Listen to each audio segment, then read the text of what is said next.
Salam alaikum, bonjour à tous. Je vais aujourd'hui vous présenter une série d'exercices, 4 exercices d'analyse fonctionnelle, théorie des opérateurs.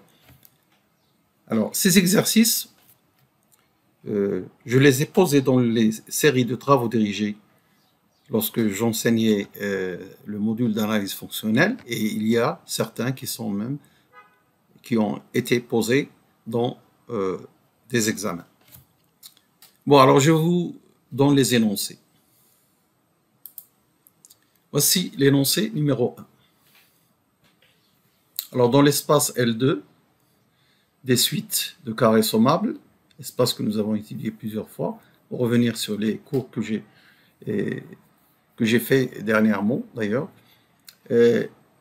On se donne cet espace, l'ensemble des suites, les éléments x de L2, tels que la série sigma de xk converge et vaut 0. Alors, montrer que f orthogonal, un peu plus tôt déterminer f orthogonal et montrer que f est dense dans L2. Alors, vous avez besoin de lire le cours sur les espaces de Hilbert. Ensuite, justifier, bon, c'est une question, vous allez voir, qui n'est pas très compliquée. Justifier, du moins, pour une façon de le faire. Justifier que f est de dimension infinie de deux façons différentes. Ça, c'est l'énoncé numéro 1. L'énoncé numéro 2 parle de la notion d'opérateur unitaire.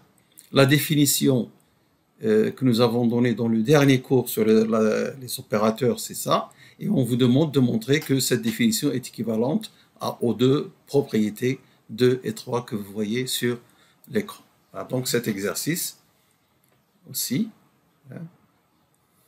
Ensuite, il y a un troisième exercice concernant le shift à gauche. Nous avons, je crois, déjà étudié le shift à droite dans un exercice ou dans des examens. Voici donc le shift à gauche, montrer que c'est un opérateur borné, c'est-à-dire continu, et calculer sa norme.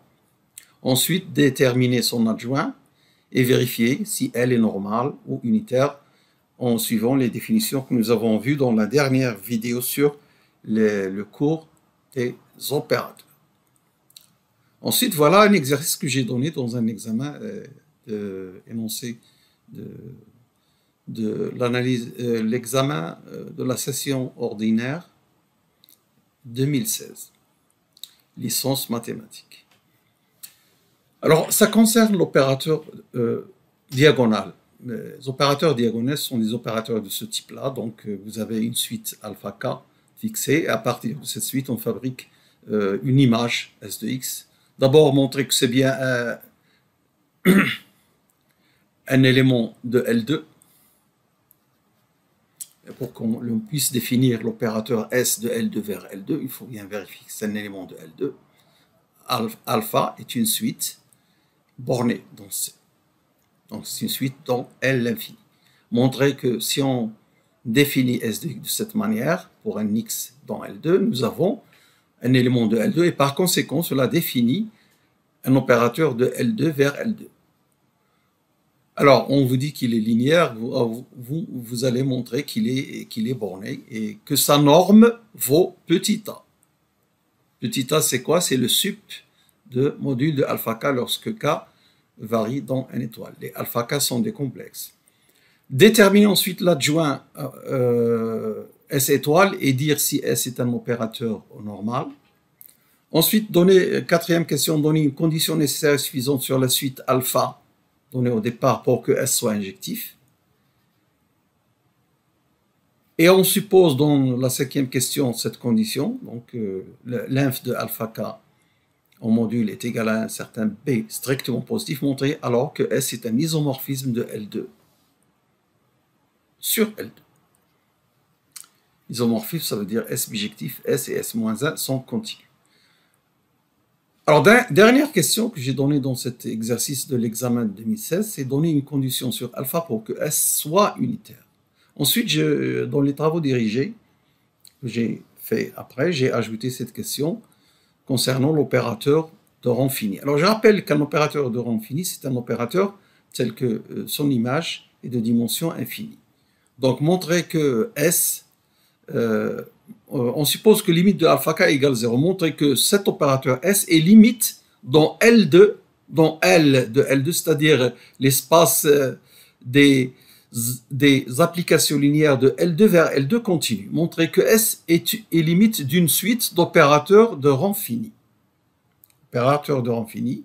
S est une limite d'une suite Sn, c'est-à-dire Sn a chaque Sn, sa dimension, dim de Sn est de dimension phi. Voilà donc cet exercice, très intéressant parce qu'il parle des opérateurs diagonaux que nous avons utilisés dans des cas particuliers. Par exemple, rappelez-vous l'opérateur x1, x2 sur 2, x3 sur 3, etc. C'est un exemple, mais là c'était la suite alpha k est égal à 1 sur k. Là, c'est une suite quelconque avec des conditions pour réaliser les propriétés que l'on vous demande de démontrer. Alors, donc, je vais donc montrer une dernière fois les exercices. Voilà, donc l'exercice 3,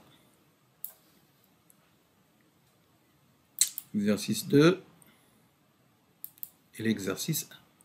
Alors, la solution de ces exercices va venir très rapidement. Très rapidement parce que je sais que aujourd'hui, enfin, dans cette période, c'est une période de préparation pour des examens de rattrapage et ça peut être utile aux étudiants, où qu'ils soient. Merci de votre attention. Au revoir.